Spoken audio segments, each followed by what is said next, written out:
September 22వ తేదీ సోమవారము నాడు ఆశ్వయుజ మాసం ఆరంభమవుతుంది. సెప్టెంబర్ 22వ తేదీ సోమవారము నుండి దేవీ శరన్నవరాత్రోత్సవాలు ఆరంభమవుతాయి.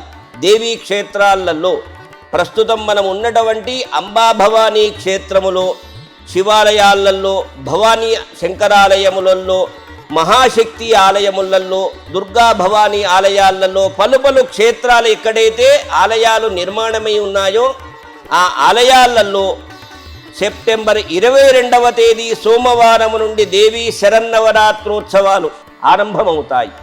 ఆరంభము రోజున అఖండ దీపారాధన, కలశ స్థాపన చేసుకుని నవగ్రహ మంటపాన్ని ఏర్పాటు చేసుకుని అష్టదిక్పాలకులు, నవగ్రహములను, గౌరీ గణపతులను ముందుగా పూజించుకొని ప్రధానమైనటువంటి కలశములో అమ్మవారిని ఆహ్వానించుకొని ఆ అమ్మవారినటువంటి మహాకాళి, మహాలక్ష్మి, మహాసరస్వతి, చండికా పరమేశ్వరి, జగన్మాతగా గౌరవిస్తూ ఆ ఉత్సవ విగ్రహానికి చక్కగా అభిషేకార్చనలు చేసుకొని ఈ విధంగా దేవీ శరన్నవరాత్రోత్సవాలు ఆరంభమవుతాయి.